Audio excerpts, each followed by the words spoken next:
falando sobre a maldição ou a marca de Caim.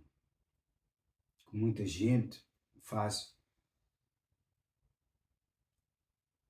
especulações se essa marca seria a cor ou alguma outra coisa qualquer, algum sinal. Deus colocou um sinal em Caim. Mas esse sinal não quer dizer que seja cor. Não é? Aqui mesmo em Gênesis, no capítulo 4, em versículo 15, fala assim: o Senhor, porém, lhe disse a Caim: assim qualquer que matar a Caim será vingado 7 vezes. Quer dizer, Deus protegendo a Caim, mesmo depois de ter matado Abel. E pôs o Senhor um sinal em Caim, para que o não ferisse de morte quem quer que o encontrasse. Quem quer que o encontrasse. Então, esse sinal, verificando a palavra de Deus e continuando a meditar e a ler, nós vemos que o sinal, essa maldição, ou o sinal, essa marca que Deus colocou sobre Caim, é o gigantismo. Porque só na descendência de Caim é que vieram a existir os gigantes. Porque logo no capítulo 6 de Gênesis, onde nós estamos a falar,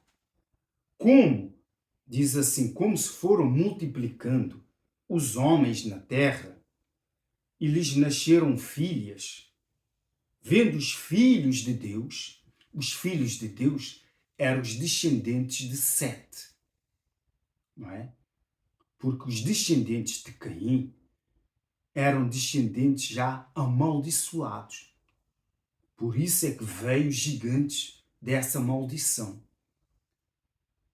Os filhos de Deus, vendo os filhos de Deus, continuando, que as filhas dos homens eram os descendentes de Caim, eram formosas, tomaram para si mulheres, as que entre todas mais lhe agradavam. Então, se os filhos de Deus, né, que serviam a Deus, corromperam logo no início da criação, eles corromperam. Por quê?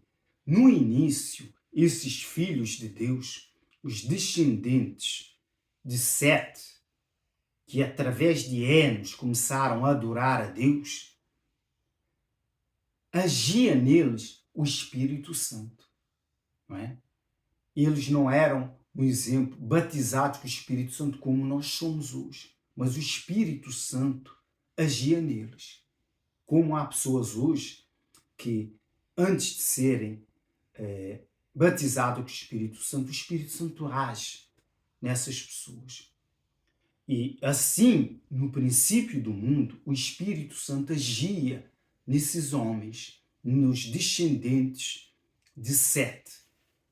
E continua a dizer assim, então disse o Senhor, o meu Espírito, aqui diz que é o Espírito Santo, não agirá para sempre no homem, pois este é carnal e os seus dias serão de 120 anos. Mas quando Deus disse isso, só ali, muitos anos depois, na era de Moisés, já começou o homem a alcançar os 120 anos, não é?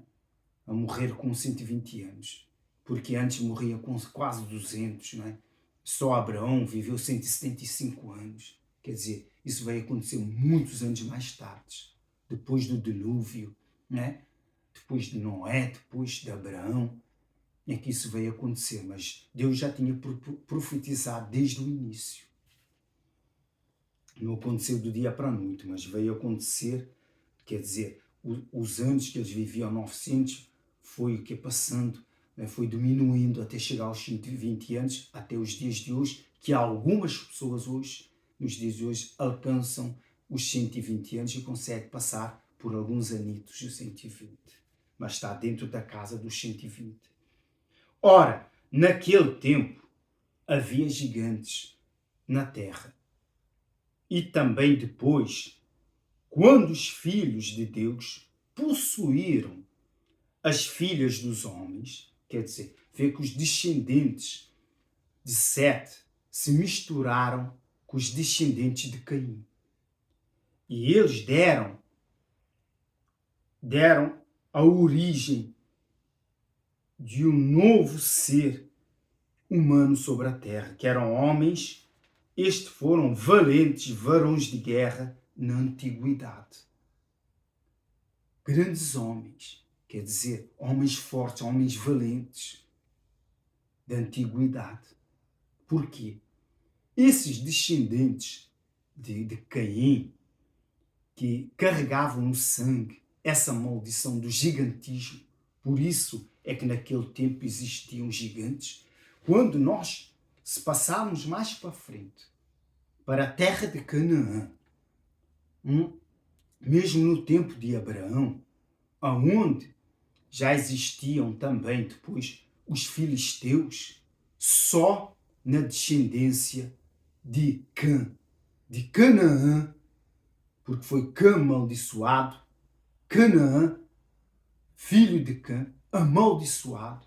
Então quer dizer, essa maldição veio de Caim, passou por toda a geração e atravessou as gerações todas.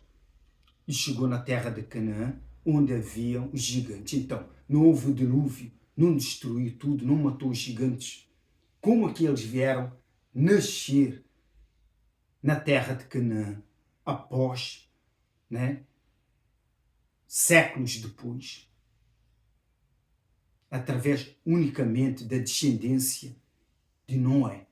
Por quê? Porque as filhas, não é? As mulheres que casaram com os filhos de Noé eram descendentes, que são essas mulheres formosas, dos filhos de Caim. Então elas traziam no sangue essa maldição do gigantismo, não é? E por isso, por terem isso no sangue, então isso veio nascer mais tarde alguns gigantes da descendência dos filisteus. Isso mostra que a maldição derramada sobre Caim, para que Deus o protegesse, era o gigantismo. Então quer dizer, Caim começou a crescer, tornou maior do que os homens. Não é? Então, qualquer homem que o encontrasse, como poderia enfrentar se ela era maior do que eles? Não o poderia matar. Não é? Porque o desejo de Caim, qualquer que me encontrar, me matará. Se Caim, se fosse a cor negra, então qualquer outro o mataria. Não, diz que este homem está amaldiçoado, vamos o matar. É filho do diabo. Mas não. Isso aí é conversa do diabo para desvalorizar os negros. Não é? Porque a raça negra veio se dar anos depois, muito tempo depois, ali na Torre de Babel. Após a Torre de Babel, da separação, não é? Porque havia uma só língua. E que depois separou, dividiram-se as línguas e aí começaram a criar nações. Cada um foi para uma parte, outro para outra. Aí cada um foi para o seu território. Aí é que se começou, né, as nações. Hoje nós temos os chineses, os africanos, os indianos, não é? Os europeus, todos nós, os russos. Não é? Não vai nessa conversa, não é? Que é os negros, a cor negra é a maldição. Quer dizer, conversa para boi dormir. Então, se fosse então uma maldição, Deus não salvava os negros.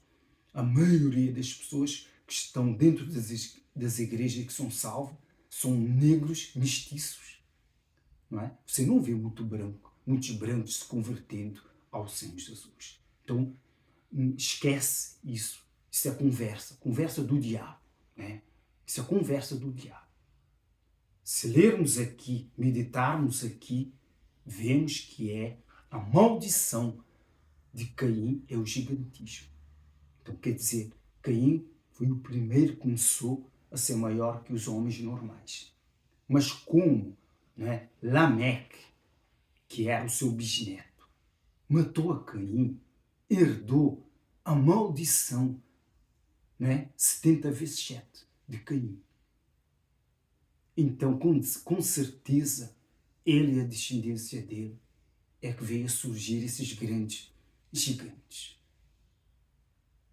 Para que você entenda, não é? A maldição na descendência de Caim é o gigantismo. Não é? Com certeza, Caim se tornou um gigante. Quem o poderia enfrentar? Quem o poderia matar? Eu creio, na minha visão, que faz sentido. Leia aqui em Gênesis 4 e depois em Gênesis 6. E você entenderá que essa é a marca de Caim, o gigantismo. E eu hoje termino aqui esse estudo agora, pelo nome do Pai, do Filho e do Espírito Santo. Amém. E graças a Deus.